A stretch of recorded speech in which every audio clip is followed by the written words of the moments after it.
Salut, moi c'est Tanguy, je suis biologiste médical et dans ce tuto en 5 épisodes, je vais vous donner quelques tips pour vous aider à réaliser une prise de sang dans les meilleures conditions. Mais d'abord, petit rappel sur ce geste que vous allez sûrement réaliser tout au long de votre carrière. Lors d'une prise de sang, on prélève un échantillon, un faible volume, de l'ordre de 3 à 4 ml par tube. Ça peut paraître anodin, mais avec ça, on peut en dire beaucoup sur votre état de santé. D'ailleurs, petite astuce pour rassurer les patients qui s'inquiètent de la quantité de sang que vous leur prélevez et qui vous prennent un petit peu pour un vampire. Dites-leur que ça ne représente ici pas grand-chose comparé au volume de sang total du corps qui lui est de l'ordre de 5 litres. La prise de sang permet de poser des diagnostics, de suivre des maladies ou des traitements. C'est un examen crucial quand on sait que les analyses de biologie médicale contribuent à environ 2/3 des diagnostics. Par ailleurs, l'étape du prélèvement est extrêmement importante. C'est à cette phase qu'on appelle le pré-analytique, c'est-à-dire avant l'analyse, que se produisent 60% des erreurs en biologie. C'est l'une des sources d'erreurs la plus sous-estimée dans tout le processus de l'analyse. Dans les épisodes suivants, je vais vous expliquer comment éviter ces erreurs et être plus serein lorsque vous prélevez. Une fois que l'on a accueilli le patient ou la patiente, on vérifie son identité. Parce que prélever la mauvaise personne ou inverser des étiquettes sur des tubes, ça peut avoir des conséquences dramatiques. Les résultats ne vont pas correspondre à la bonne personne et je vous laisse imaginer la suite si on ne se rend pas compte. Donc on demande l'identité avec une question ouverte. Alors je vais vous demander votre nom, votre prénom. Truchard Cyril. Et votre date de naissance s'il vous plaît. 26. Ensuite, on pose différentes questions en rapport avec les analyses qui vont être réalisées. Vous êtes bien à jeun? Oui. Et est-ce que vous prenez des traitements? Non. Une fois qu'on a toutes les infos, on peut préparer son matériel. Le corps de pompe et les aiguilles, le garrot et les gants, les cotons et l'alcool, et les tubes que l'on place dans l'ordre du prélèvement. On peut maintenant se laver les mains, mettre des gants à sa taille, on prépare bien son plateau et on s'assure d'avoir tout le matériel sous la main. Ensuite, on va pouvoir poser le garrot au niveau du biceps et serrer relativement fort de sorte que les veines ressortent bien. Attention à ne pas laisser le garrot trop longtemps, au risque d'induire ce qu'on appelle une hémolyse du prélèvement. L'hémolyse, c'est quand les globules rouges vont éclater et libérer leur contenu dans le sérum. Le potassium notamment est un paramètre très sensible à l'hémolyse in vitro. L'hémolyse va entraîner une fausse hyperkaliémie, ce qui peut vraiment avoir un impact sur l'interprétation des analyses et la prise en charge du patient.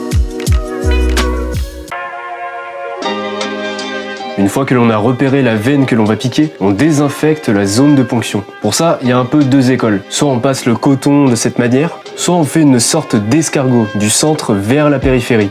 Ensuite, on va pouvoir piquer en mettant un angle de 45 degrés, avec le biseau de l'aiguille vers le haut. Avec les aiguilles à ailette, vous avez un petit retour veineux qui vous indique que vous êtes bien dans la veine. On commence notre prélèvement par un tube de purge. Ce tube ne sera pas analysé. Il sert à purger l'air présent dans la tubulure de l'aiguille à ailette, ce qui permettra de remplir correctement les tubes suivants. Ensuite, on retire rapidement le garrot. On n'en a plus besoin ici.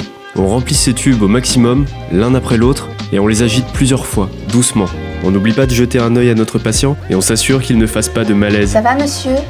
Tout se passe bien? Je souffre le martyre.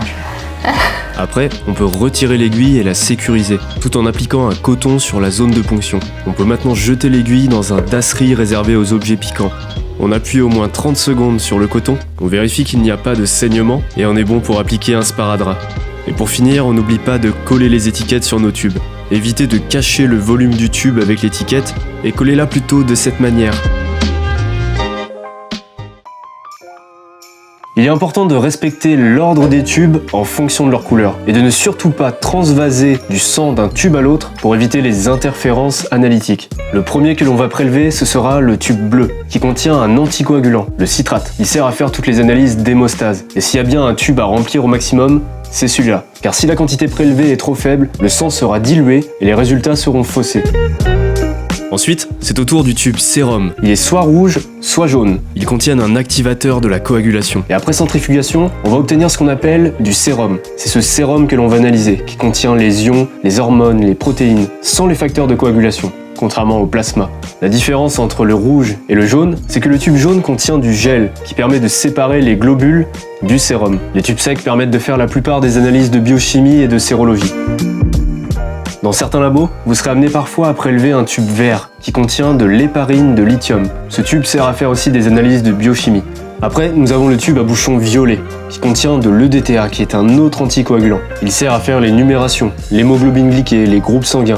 Ce tube contient également du potassium, donc surtout ne jamais transvaser un tube violet dans un tube sec, au risque de complètement fausser l'ionogramme et d'entraîner entre autres une fausse hyperkaliémie. Enfin, on termine avec le tube à bouchon gris, qui contient du fluorure. C'est une substance qui empêche la dégradation du glucose dans le sang, donc logiquement, ce tube sert à doser la glycémie.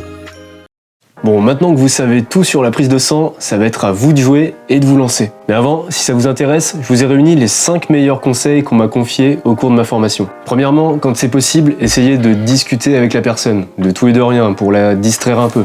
Ça va, vous n'avez pas eu trop froid pour venir? Parce qu'aujourd'hui, il fait pas chaud. Ça va détendre l'atmosphère et ça évitera une situation de malaise. Deuxièmement, prenez votre temps pour trouver la meilleure position. Installez-vous correctement, de façon à avoir le matériel sous les mains et un accès facile à la zone de ponction.